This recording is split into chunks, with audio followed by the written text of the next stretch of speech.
Ya está en la línea telefónica Genaro Villamil, en vivo desde la Ciudad de México. Perdón, Genaro Villamil, me estuve calentando un poco con el tema de Rusia porque escuché cada barbaridad en ese programa de CNN, en ese en específico, que francamente no me podía quedar callado y nada más decirle a la gente que le busque, que le investigue, ¿no?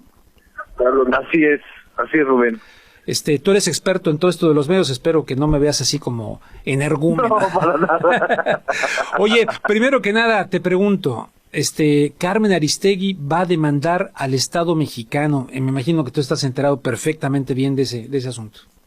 Yo igual vi la noticia hoy, Rubén, en el evento de la premiación del García Márquez, ¿no? Sí. En la Fundación Nuevo Periodismo, vi que lo anunció Carmen y creo que mira, en la medida en que se cierren las vías de la justicia mexicana, también hay que entender y tienen que aprender que hay instancias internacionales, ¿no? Claro. Y el Estado mexicano pues está obligado también a responder y a respaldar lo que la Comisión Interamericana decida, ¿no? Pues esto es muy importante, es muy interesante, porque mira, yo todavía doy un adelanto de algo que estoy escribiendo para lo que va a ser mi libro, estoy contando muchas cosas. Alguna vez en una estación de radio en México yo estaba entrevistando a Cuauhtémoc Cárdenas, era su cumpleaños de Cuauhtémoc Cárdenas. Era su cumpleaños y yo lo estaba entrevistando, era candidato a la presidencia de México. Entonces fíjate que entró el gerente de la estación en una pausa comercial. Y entró, ahorita están grabando aquí, ¿no? Mira, aquí está, luego vas a ver esto en video también. Entró y me golpeó en el escritorio y me dice, aquí no existe el PRD. Entonces yo le dije, bueno, si no existe el PRD, usted no quiere que haga periodismo plural, y yo no era perredista. Le dije, entonces siga usted, continúe con el programa, y me salí de la cabina y tal. No, entonces me hicieron volver a regresar porque estaba Cuauhtémoc Cárdenas ahí, pero me fueron a agredir de esa manera, ¿no? Luego ya te enterarás en que creo que no menciono la estación en el libro tampoco, porque no quiero amarrar navajas en ese sentido, pero es muy importante, pues, porque se llegó en México. Luego sale este señor Marín hace poco a decir en Milenio que en México no existe la censura, que en sus 40 y tantos años de periodismo nadie le ha prohibido decir absolutamente nada. Pues a mí sí, el señor Marín. ¿Y dónde está Carmen Aristegui en este momento? Entonces, esto de la demanda, no solamente por Carmen Aristegui, pues por la famosa disquedemocracia mexicana, porque sin libertad de expresión, pues no puede haber democracia, ¿o sí? No, pues y menos con unos medios que se vuelven mercaderes, ¿no? Absolutamente. Bueno, les voy a leer nada más un fragmentito de un artículo que aparece en un medio que dirige precisamente Genaro Villamil. Se llama Homo Sapien, donde en algunas ocasiones me ha hecho favor de publicar algunas columnas como invitado.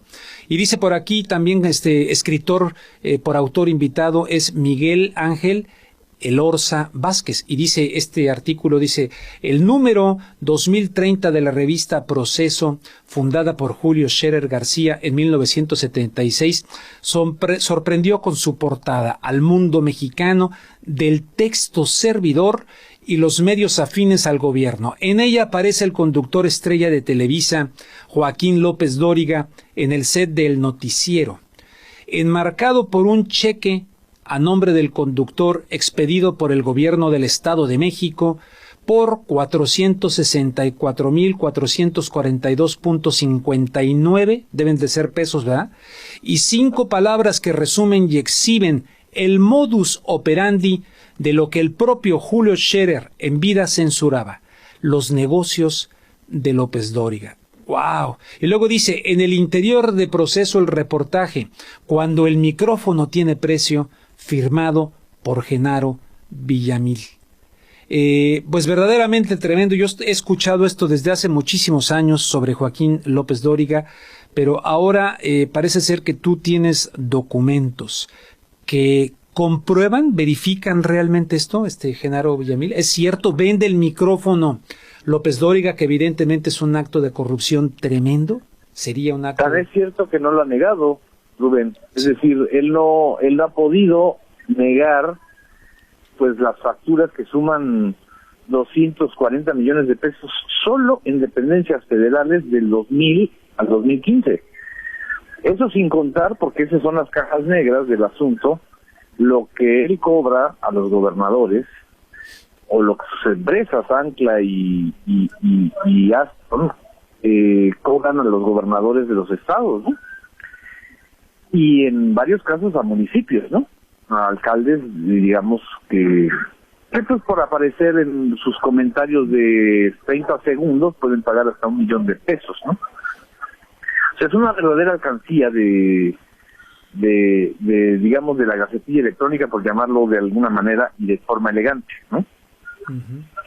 Algo que me parece muy importante, dices, no lo ha negado, y también en las redes sociales había muchos comentarios de, bueno, si es falso lo que se está diciendo, lo que tú publicas en el semanario Proceso, que viene ahí en portada, bueno, lo lógico es que si yo tengo los pelos en la mano para decir, esto es una calumnia, me están inventando, pues yo demando a la persona, en este caso, a ti y a la revista Proceso. No hay ninguna demanda en tu contra, ¿no? No, por supuesto. No, porque además el que está demandado es él.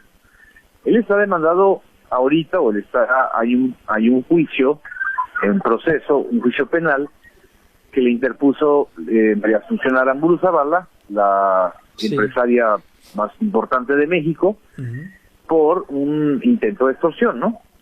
Y de ahí viene toda esta historia. Es decir, también hay que tener claro que el hecho de que Aramburu Zavala lo demande marca un hito en la historia de la relación entre los empresarios y los periodistas, porque generalmente este tipo de cosas se arreglaban en lo oscurito, se callaban, nadie denunciaba, ¿no? Sí. Nadie daba la cara, ¿no?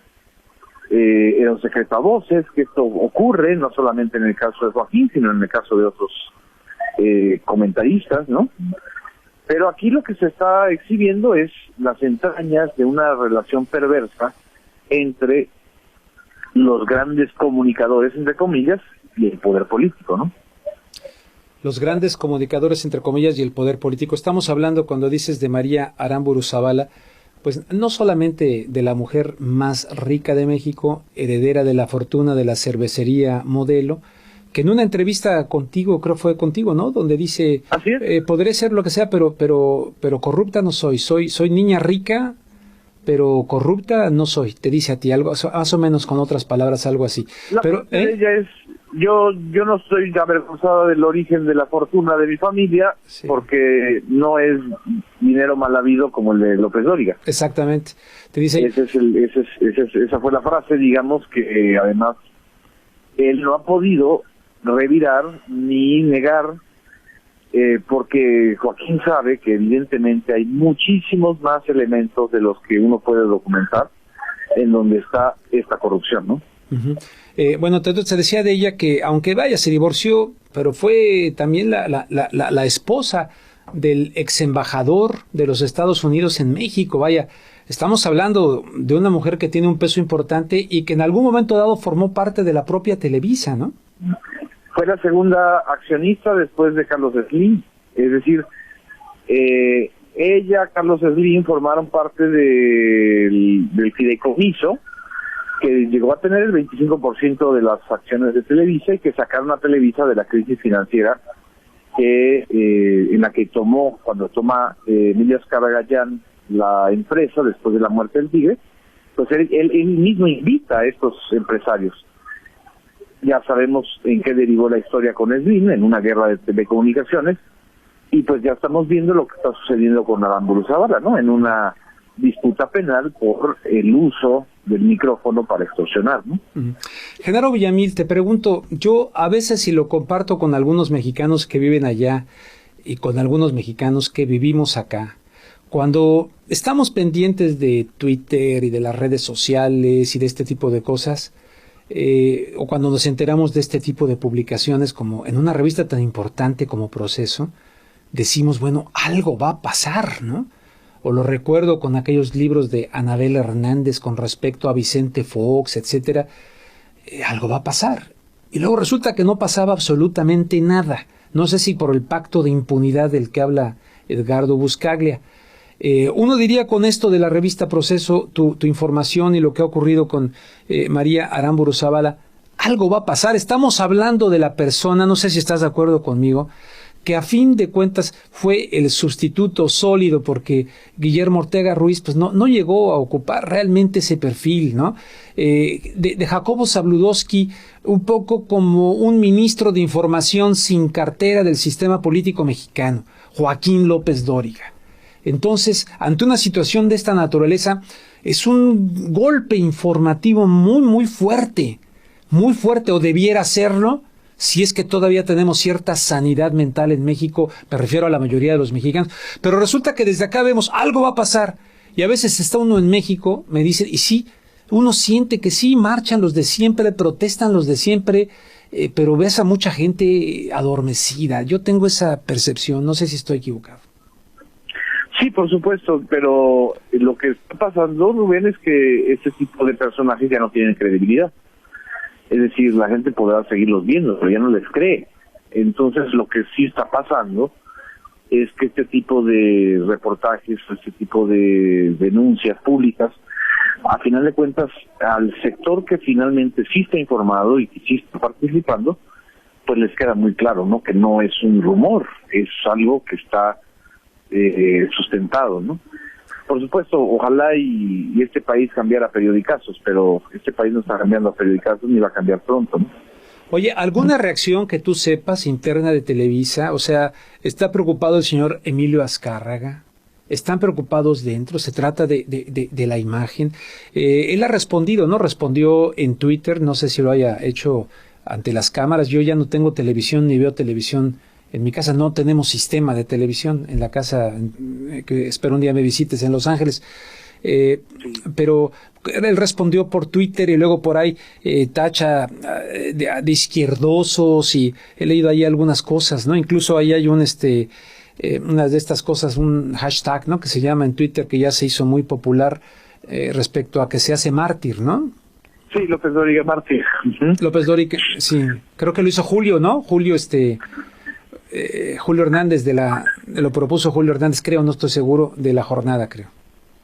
No, surgió en las redes como han surgido este tipo de frases, Rubén, pero mira, lo que te puedo comentar es que Televisa ha guardado un silencio sepulcral. Totalmente. Internamente ellos están queriendo separarse del litigio entre Aramburu Zavala y López Dóriga, ¿no? Lo paradójico es que Azcárraga Gallán se lleva todavía con Aramburu Zavala, ¿no? Hay una relación, ¿no? Son integrantes de otros consejos de administración, de otras empresas, ¿no? Y bueno, Televisa está como que la Virgen le habla, ¿no? Es decir, no ha dicho ni ha tomado una posición al respecto, pero es inevitable que a Televisa le afecte, porque en cada minuto, cada día que Joaquín aparezca en pantalla dando las noticias, lo que está detrás es esta denuncia de alguien que vende el espacio informativo y las menciones que él hace. Para Televisa, o de manera extraoficial, ellos dicen que esto es un asunto de Radio Fórmula. Es la estación radiofónica donde López Dóriga tiene también un espacio estelar, ¿no? Los noticieros. Sí. Pero es evidente que ese espacio estelar de Radio Fórmula no lo tendría López Dóriga si no fuera la imagen de Televisa, ¿no? Y de Canal 2, que es la señal con mayor penetración en México, ¿no? O sea, pero dicen que es un asunto de Radio Fórmula en el sentido de que vende el micrófono y su pluma nada más para Radio Fórmula y para Televisa, ¿no? ¿O cómo? Exactamente. O sea, que lo que está documentado es que esas empresas, Ancla y Astron, pues nada más lo único que hacen es vender el espacio en Radio Fórmula, ¿no? Oye, pero nadie sigue eso. Pero eso puede vender para un lado y ganar cobertura en el otro. Pero eso sería de un cinismo bárbaro, ¿no? Porque se supone que hay un código de ética.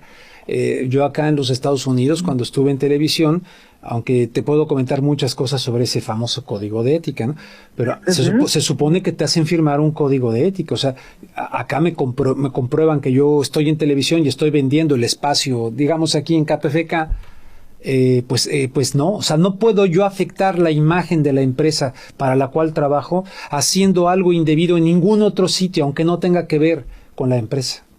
Así es, justo eso que estás diciendo del código de ética, que evidentemente en México ni se aplica ni nada, nada más se utiliza como demagogia y verborrea. Es algo que menciona en un artículo, la verdad, muy interesante, muy bien planteado, de Raimundo Riva Palacio el día de hoy.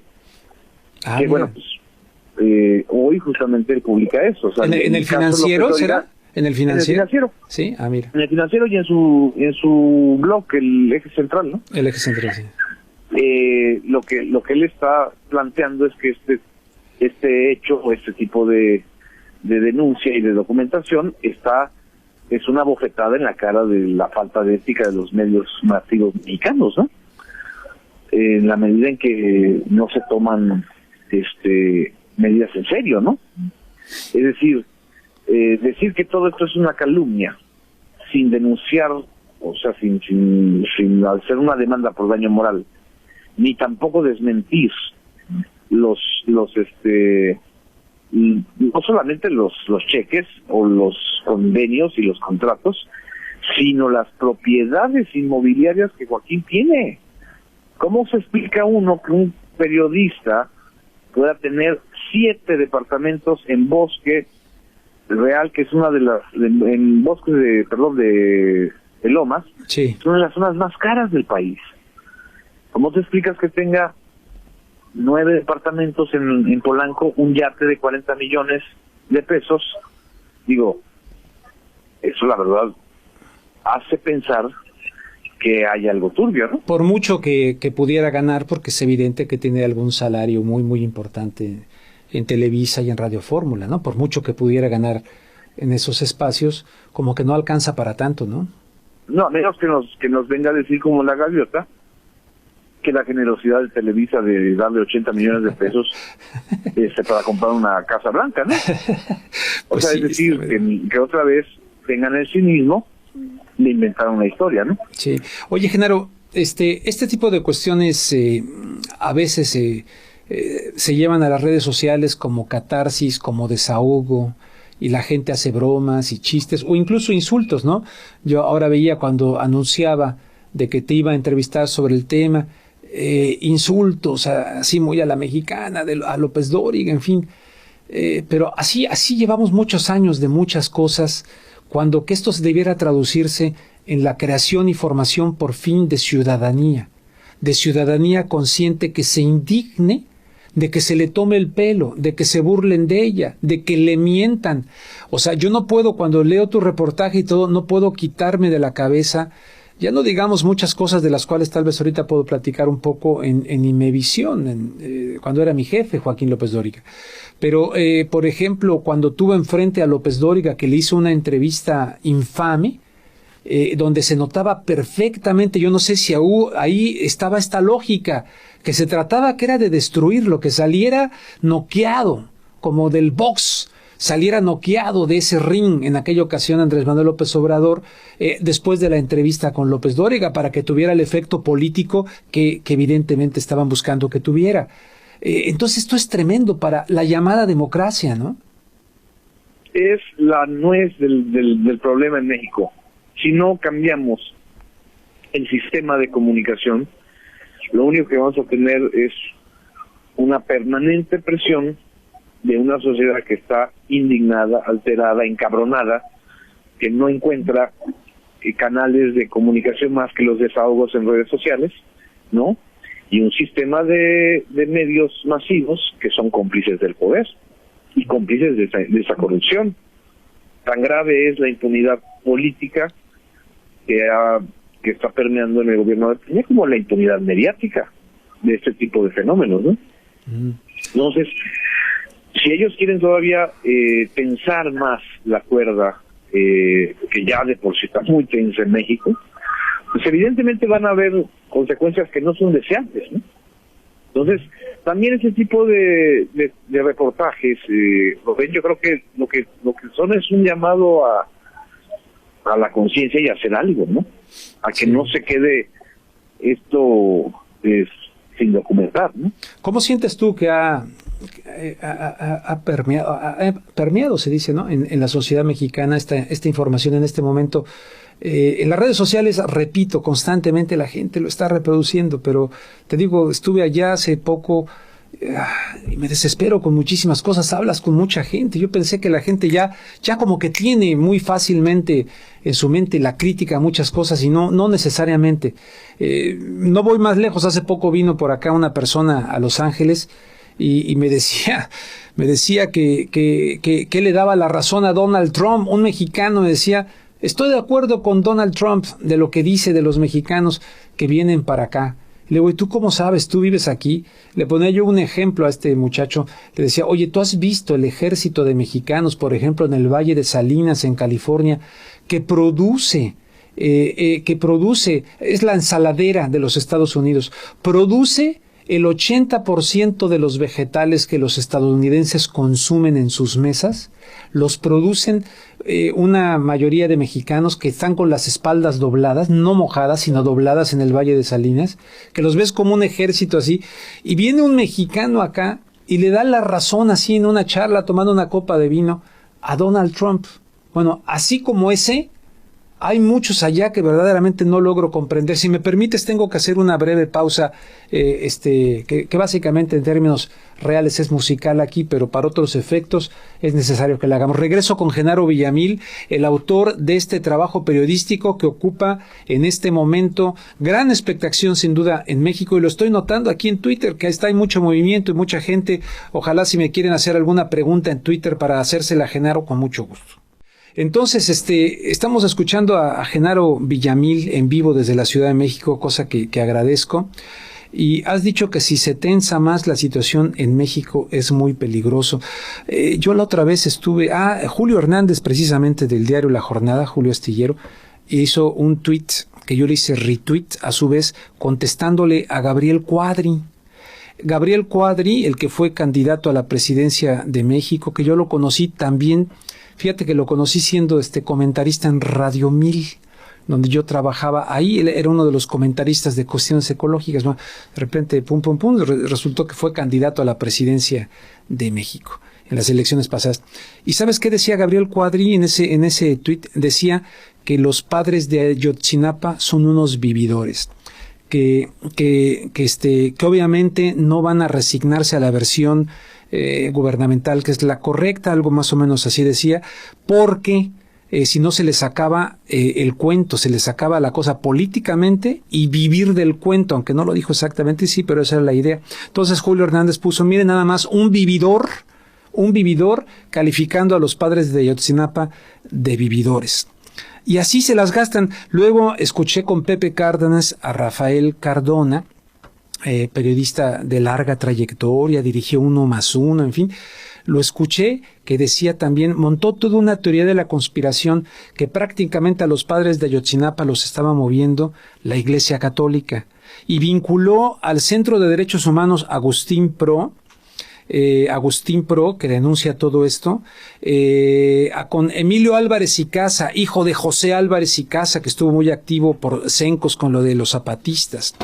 Y de ahí llegar al vínculo del Centro de Derechos Humanos Pro, como jesuita, con el Papa Francisco, porque Raimundo Rivapalacio también sacó una nota en El Financiero de que supuestamente el Papa Francisco no habría ido a México porque hubiese querido oficiar una misa en Ayotzinapa. Bueno, pues Rafael Cardona con Pepe Cárdenas se aventó toda esta teoría de la conspiración. No sé si tenga manera de demostrarlo todo esto, pero eso es lo que escucha luego mucha gente allá en los medios.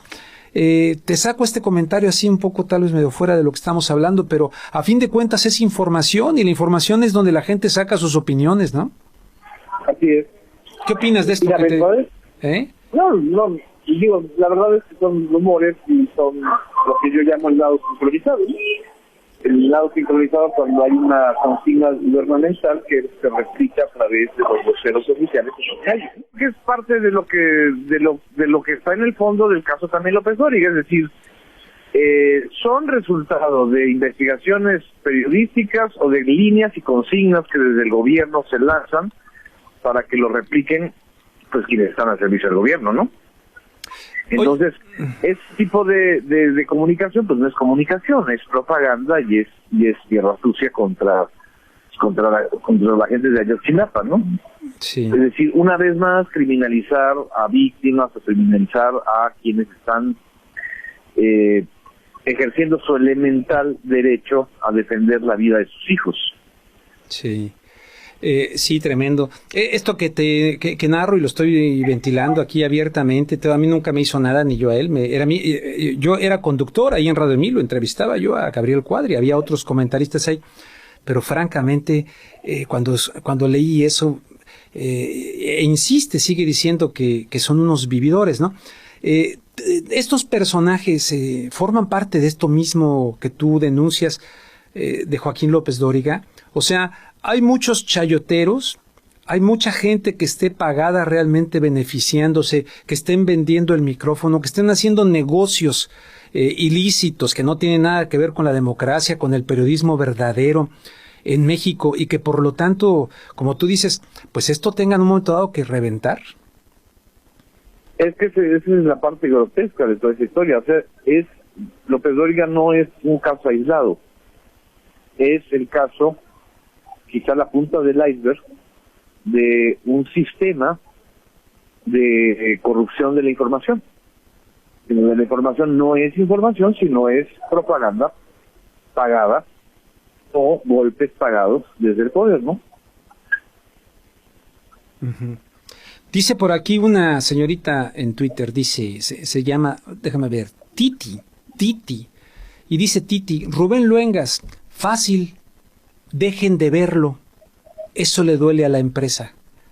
¿Qué te parece el comentario? ¿Cómo se llama? Fácil, dejen de verlo. Yo creo que ese sería un punto, ¿ok? Es una respuesta también fácil, pero no es así de sencillo. No es así de sencillo. Es decir, Televisa, y eso es lo que insisto mucho cuando tenemos esas discusiones, Televisa, como todos los medios electrónicos, son concesiones de un bien público, no son propiedad, o sea, no es, si no quiero comer en Burger King, pues no compro, ¿no? Si no quiero comprar en X cadena, pues no voy. Exactamente, me parece muy limitada la crítica y muy limitada. Es facilona porque no estamos debatiendo el punto público, de interés público. Sí. Es decir, no se trata de que dejemos de ver solamente. No, ellos están haciendo un negocio con un bien público. Y no solamente con una concesión, sino con la información. Sí, a mí me parece. De nadie. Sí, déjame decirle aquí a la señorita Titi, me parece muy pasivo lo que ella dice, aunque el dejar de ver sería muy saludable, dejar de ver telebasura, dejar de ver telementiras, dejar de ver entretenimiento disfrazado de noticia, y esto siempre lo he dicho, porque luego algunos me dicen que si yo hablo por la herida de que ya no estoy en los medios, no, yo sabía que no iba a estar. Yo sabía cuando estaba haciendo el periodismo que estaba haciendo, sabía que me iban a eliminar tarde o temprano. Yo estaba perfectamente consciente de eso, pero yo no quería perder mi conciencia y duermo tranquilo y espero obtener el respeto de mis hijos y de mi familia, y que cuando yo petatiux, pues hay que ese asunto. De lo contrario me hubiese sentido muy mal conmigo, pero no se trata de eso. Fácil, dejen de verlo y ya necesitamos algo más consciente, que no es ni de izquierda ni de derecha, porque alguien por ahí pone, señor Luengas, usted golpea con la izquierda, me puso temprano, en la comodidad de la derecha de los Estados Unidos. Entonces lo que quiere él son estómagos agradecidos. En el país que presume de la democracia, lo que quieren es que uno venga aquí y como aquí vivo y de aquí me pagan, entonces me quedo callado, como si me invitan en una familia a quedarme un tiempo o lo que sea, y veo que el esposo le da de golpes a la mujer, hoy no, mejor no me meto, mejor me callo, porque aquí estoy muy cómodo. Es increíble. Luego por aquí dicen que te pregunte, es Ana Lilia Muñoz. Dice, saludos para ti, Genaro Villamil. Pregunta, ¿por qué cree Genaro Villamil que Televisa le está permitiendo a Broso realizar fuertes críticas en contra de Peña Nieto abiertamente? Te preguntan. Porque también Televisa necesita voces que le lleguen a un cierto sector crítico, ¿no? Y en ese, no es una empresa monolítica tampoco, y también tiene que jugar o aparentar que también golpea, ¿no? Porque también golpeando cobran más. O sea, ¿tú lo ves eso como para un factor Porque hay quien decía... De negociación, por supuesto. Hay quien decía, lo más serio de Televisa informativamente hablando, lo veo con Broso, lo más serio. Así decían. Bueno, hay que recordar que también Broso hizo una editorial muy crítica a la salida de Aristegui. Creo que a final de cuentas eso hay que reconocerle a Broso, ¿no? Independientemente de si lo hace en Televisa o no. Exactamente. Dicen por aquí, Televisa se aprovecha de la audiencia cautiva para propagar sus mentiras. Esto no fue pregunta. En fin, oye, yo estaba recordando un poquito, fue mi jefe en Imevisión. Alguna vez, yo tengo algo que agradecerle, fíjate, lo voy a comentar a Joaquín López Dóriga. Yo conducía la sección cultural con, déjame ver, era ya don Pedro Ferriz, Santa Cruz y Adriana Pérez Cañedo, creo que ya no estaba Rolando de Castro. Yo llevaba la sección cultural en el programa de la mañana. Entonces había muerto René Portocarrero, famoso pintor cubano, murió. Y en Televisa, que no me acuerdo quién era la competencia en ese momento, en la sección cultural era Guillermo Ochoa. Dieron la nota de la muerte de René Portocarrero y yo francamente yo no sabía ni quién era René Portocarrero, se me fue y termino el programa, según yo estaba muy contento con la información que di ese día y bajo y me manda a llamar Joaquín López Dóriga. Me dice, ¿quién es René Portocarrero? Y así con esa mirada que tiene que te reta, ¿no? Y le digo, ¿René Portocarrero? Le digo, no sé. Ah, ¿no sabes? No, tal vez no puedo decir aquí la palabra. Me dice, está suspendido 2 semanas, tal por cual, sin goce de sueldo. No me vayas a volver a fallar con anda. Entonces, fíjate que fue muy interesante porque Joaquín tenía esa virtud periodística, era un lobo periodístico, conocía también los tiempos y el lenguaje de la televisión al margen de lo editorial. Y también al margen de los problemas que él tenía de salud y de cosas personales de él durante esa época, ¿no? Por eso de ahí creo que le vino lo del teacher. Realmente manejaba el lenguaje de la televisión para la época y conocía mucho y no se me volvió a ir una nota y me funcionó muchísimo para mi responsabilidad y tal. Al grado de que alguna vez, te cuento, una vez me pidió un reportaje, pero que era casi imposible de hacer y lo quería para el programa de la mañana del día siguiente. Me quedé toda la noche en Imevisión ahí en el periférico, toda la noche, y lo sorprendí porque tenía yo lista la nota para que saliera en el programa de la mañana. Y el canijo pues no la metió, nomás me hizo así, nomás por... pero aprendí mucho de su cosa esta de workaholic, ¿no? Y de su obsesión por cosas del periodismo. Tenía a Sara Moirón como jefa de prensa, pero ya no hablemos del tema editorial. En esa época él tenía un programa que se llamaba De Cara al Público y dentro del canal, en esa época, cosa que a mí no me consta, decían lo mismo que ahora tú denuncias en la revista Proceso, que vendía los espacios. Entonces el presidente era José López Portillo. Sí, en fin, creo que sí, tenía tremendos vínculos con López Portillo. O sea, un hombre que lleva muchos años en el sistema informativo mexicano, ¿no? Joaquín López Dóriga. Así es. No, perdón, Rubén, se me está acabando aquí la pila, pero nada más comentarte que efectivamente nadie le niega a López Dóriga que tenga oficio. El oficio, sí. El problema es cuando el oficio se vuelve también perverso, ¿no?